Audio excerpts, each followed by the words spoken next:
168 թեմի հարգելի հետևողներ, կզրուցենք Լևոն Զուրաբյանի հետ, պարոն Զուրաբյան, մինչև 2018-ը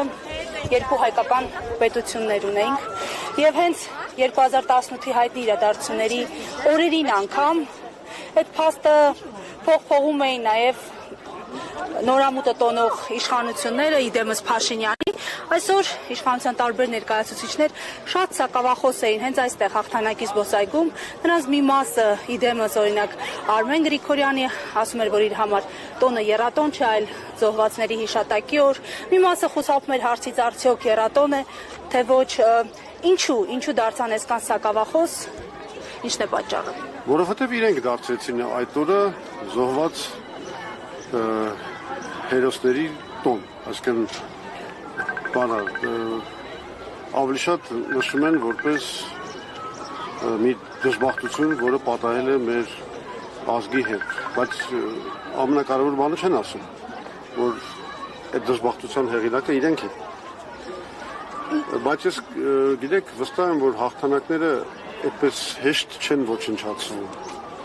այսինքն այն ինչ որ Փաշինյանը եւ իր թիմը արեցին, դա դեռ չի նշանակում, որ սրանով իրանք վերջը տվեցին հայ ազգի, որովհետեւ հավատը մեկը մեր շարունակվում է, այդ հաղթանակը միևնույն է եղել է եւ այդ հաղթանակը առաջին հերթին ապացույց է դրան, որ եթե ժողովուրդը ոտքի է կանգնում եւ առաջնորդվում է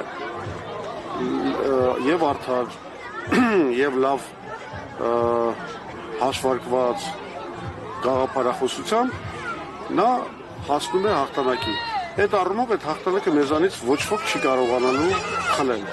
Անկամ Նիկոլ Փաշինյանի թիմը, որը այսօր դարձել է Հայաստանի նվաստացման խորհրդանիշը։ Եվ ինչ որ իմաստով այդտեղ մի ելք կա, այսինքն նվաստացումը հենց Նիկոլ Փաշինյանի հետ էլ կգնա։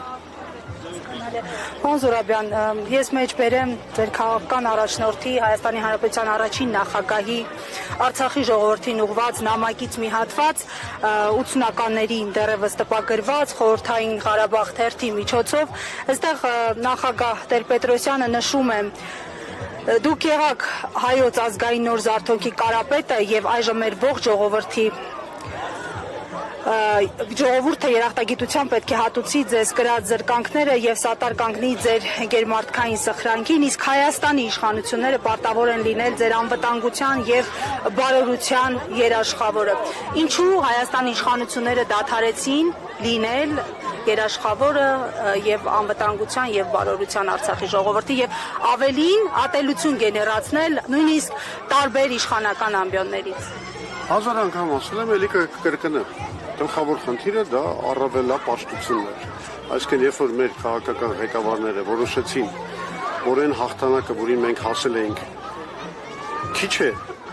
որ օրինակի համար մենք կարող ենք պահել նաև Ղարաբաղից դուրս հողերը, մինչդեռ աշխարհը ասում էր ձեր հաղթանակը մենք ընդունում ենք եւ Լեռնային Ղարաբաղը ճանաչում ենք որպես հայկական վերահսկողության հող։ Այդ բանի հետ մեր առավելապաշտները չհամաձայնվեցին եւ վիժեցվեց այն խաղաղությունը, որը մեզ իսկապես կպսակեր այն հաղթանակը, որին մենք հասել էինք։ Իսկ Փաշինյանը պարզվեց, որ այդ առավելապաշտներից էլ ավելի առավելապաշտ է։ Ոչ մի թիզականներից ոչ մի թիզականն է։ Տիգրան մեծից ավելի Տիգրան մեծ է։ Այդ իր երևակայությունը իրեն այդպես էր հուշում եւ ինքը ըստ էության իր այդ արկածախնդրական, անզգույշ ռետորաբանությամբ, հրաժարվելով խաղաղությունից, հրաժարվելով բանակցություններից ավելի ճիշտ, իր կետից ամեն ինչ սկսելով, հայտարարելով մի բան, որ երբեք չէր հայտարարվում, հենց այդ պատճառով, որ հրձիկ չդառնանք պատերազմի, որ Արցախը Հայաստան է եւ վերջ։ Նիկոլ Փաշինյանը իր այս արկածախնդրական քաղաքականությամբ աշխարհի մոտ ստեղծեց մի զգացողություն, որ պատերազմը կարող է եւ անհրաժեշտություն։ Այսինքն ոչ միայն Ադրբեջանի, այլ նաեւ ասենք Մինսկի խմբի համանախագահները ինչ որ չափով հարմարվեցին այդ գաղափարի հետ, որովհետև տեսան, որ հակամարտության կողմերից մեկը մերժում է բանակցությունները։ Սա բանա, մեր գլխավոր պատճառն է պարտության։ Հիմա ես նորից եմ ուզում կրկնել, այս հաղթանակի օրը ամենակարևոր բանը գիտակցությունը, որին մենք գանք, հետևյալն է։ Երբ մենք իրատես ենք, երբ մենք հաշվարկում ենք եւ մենք ստրատեգիական պլանավորում ենք կատարում, մեր ռեսուրսների համաձայն ենք վարվում, մենք հաղթանակող ազգ ենք։ Երբ մենք մեր ռեսուրսների վրայից անցնում ենք, գնալով ինչ-որ երազանքների հետևից, որոնք հիմնավորված չեն մեր հնարավորություններով, մենք պարտություն ենք կրում։ Սա մենք առաջի ազգը չենք, ոչ էլ վերջին ազգն ենք, որ այս վիճակում է ընկել կամ ընկնելու։ Սա դաս է, պատմության դաս է, որը բոլոր ազգերը անցնում են։ Մենք էլ այդ պատմության դասը պետք է անցնենք եւ ինչքան լավ յուրացնենք, որ իրատեսությունն է հաղթանակի հիմքը, այնքան շուտ մենք նորից կունենանք հաղթանակներ։ Այս պահին ելքը որն է, որ օրինակ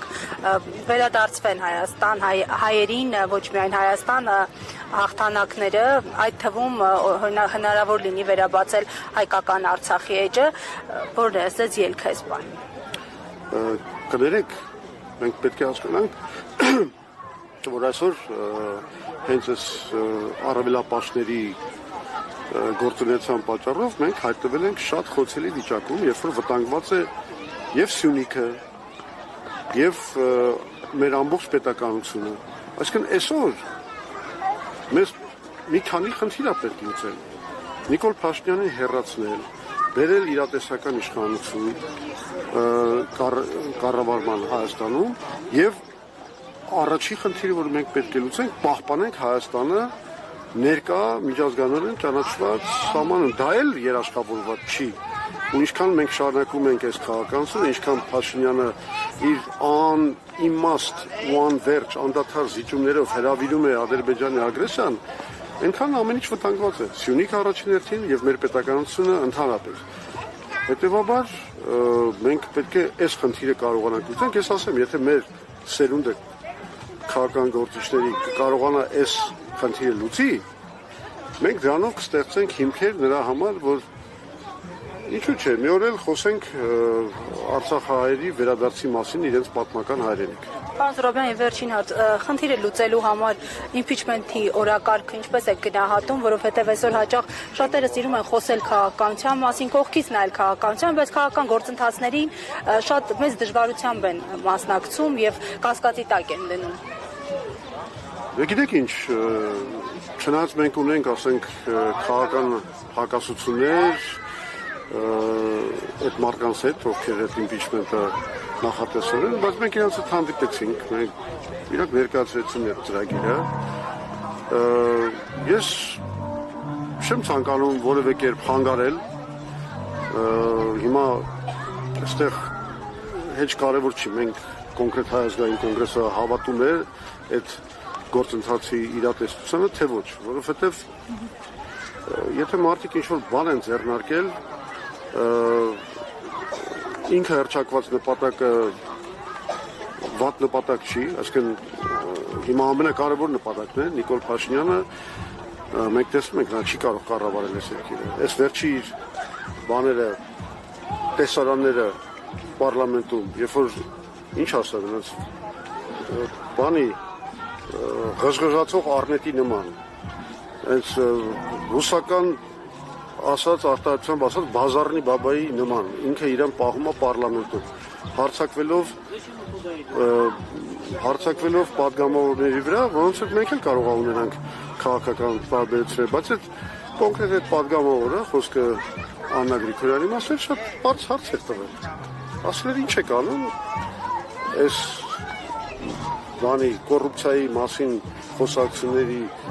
վերաբերյալ, որոնք հնչել են մամուլում։ Եվ Փաշինյանը ընկավ ուղղակի ինչ-որ մի հատ կատակլիզմի մեջ, ինչ-որ մի պսիխոպաթիկ մի հատ նոպայի մեջ։ Եվ սա ցույց է տալիս, որ Փաշինյանը կամ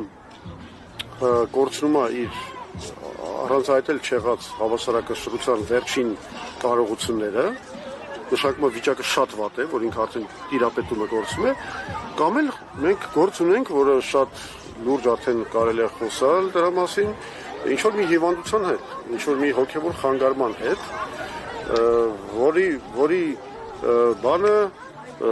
որի հիվանդությունը մենք տեսնում ենք ոնց է առաջադիմում։ Բանա, մեր աչքի առաջ երևում է, որ նա իր շրջապատի կամ բժիշկների վերահսկողությունից արդեն դուրս է գալիս։ Հետևաբար սա նաև ազգային անվտանգության հարց է, որովհետև մենք չենք կարող հանգիստ զգալ եւ երբ որ Հայաստանը կառավարում է հոգեկան խանգարումի մեջ գտնվող անհավասարակշռված մի անձ։ Ես գիտեմ, բանա, պետական ինստիտուտների խնդիր է, պետք է մտածեն, որ սա անվտանգության հարց է եւ այդ մարդուն պետք է հեռացնել։ Իր շրջապատը դեպի նախաձեռներ եւ կան, չէ, համանadrական մեխանիզմներ, երբ որ պետության ղեկավարը իր առողջական պատճառներով